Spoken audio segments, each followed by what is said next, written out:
Updates చూద్దాం. Visakha Gangavaram port వద్ద ఉధృత పరిస్థితి నెలకొంది. తమ న్యాయమైన డిమాండ్లు నెరవేర్చాలని కార్మికులు, కార్మిక సంఘాలు ఆందోళనకు దిగారు. దీంతో పోలీసులు వారిని అడ్డుకోవడంలో గంగవరం పోర్టు మెయిన్ గేట్ వద్ద టెన్షన్ వాతావరణం నెలకొంది.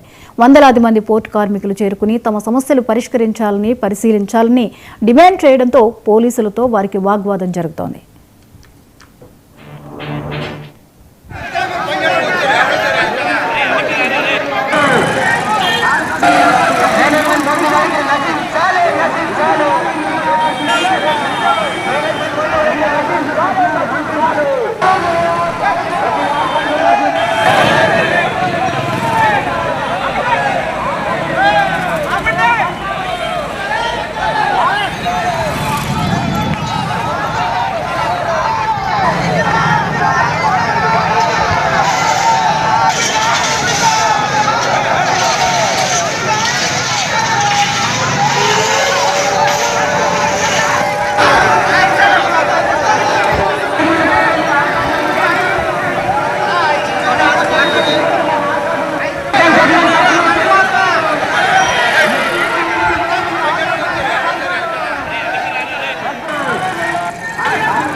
ఈ అంశంపై మరిన్ని అప్డేట్స్ అందించడానికి మా ప్రతినిధి సతీష్ సిద్ధంగా ఉన్నారు. సతీష్, విశాఖ గంగవరం పోర్టు వద్ద ఉద్రిక్త పరిస్థితి నెలకొన్నట్లుగా తెలుస్తోంది. అక్కడ పరిస్థితి ఏంటి?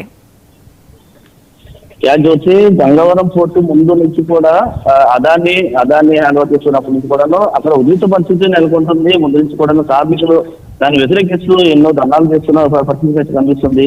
గంగవరం పోర్టు దగ్గర ఒకటి ఉన్న పరిస్థితి అయితే చాలా వాళ్ళ కార్మిక న్యాయమైన డిమాండ్లు చెల్లించాలని కార్మిక సంఘాలు ఆందోళనలు చేపట్టాయి. గంగవరం పోర్టును ముట్టడించారు. దీంతో పోలీసులు అప్రమత్తం అయ్యి ముందుగా వారిని అడ్డుకోవడం జరిగింది. మెయిన్ గేట్ వద్ద ఉద్రిక్త పరిస్థితి అయితే నెలకొంది. న్యాయమైన డిమాండ్ నెరవేర్చాలని కార్మిక సంఘాలు ఆందోళన చేపట్టాయి.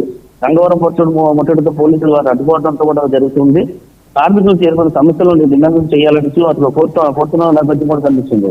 గంగవరం పోర్టుకి ముఖ్యంగా మత్స్యకారులు ఎవరైతే ఉన్నారో వారి మత్స్య సంపదను వదులుకొని కూడా గంగవరం పోర్టు వస్తుంది, మాకు ఉద్యోగాలు కల్పిస్తారు, ఉద్యోగ అవకాశాలు కల్పిస్తారంటూ వాళ్ళు మత్స్యకారులందరూ కూడా ఆ సముద్రం నియంత్రిత చేపల కాటికి వెళ్ళి వాళ్ళ జీవనం సాగిస్తున్న పరిస్థితి అయితే ఉంది. అయితే దీనివల్ల కాలుష్యం వల్ల వాళ్ళకి ఆరోగ్యం పోతుంది. ఈ గంగవరం పోర్టులో నుంచి వ్యర్థాలన్నీ కూడా వెళ్తూ ఉందో మత్స్య సంపద కొన్ని కోల్పోతున్నాము.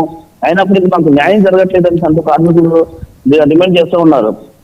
అయితే ఏదైతే కార్మికులను ఒకసారిగా తొలగించిన సందర్భంలో వాళ్ళకి వన్ టైం సెటిల్మెంట్ కింద 27 లక్షల రూపాయలు ఇస్తామన్నట్లుగా వారు చెప్పుకున్నారు. కానీ వాళ్ళకి వచ్చి 2,24,20,000 రూపాయలు చెల్లించారు. అప్పుడు చెల్లించిన మిగిలిన బ్యాలెన్స్ అమౌంట్ చెల్లించాలి, దానికి ఇమీడియట్ గా కావాలి వాళ్ళకి.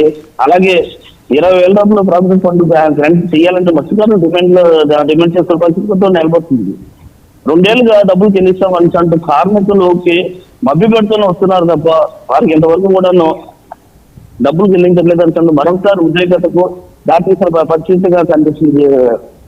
జ్యోతి, రైట్, థ్యాంక్ యూ సతీష్.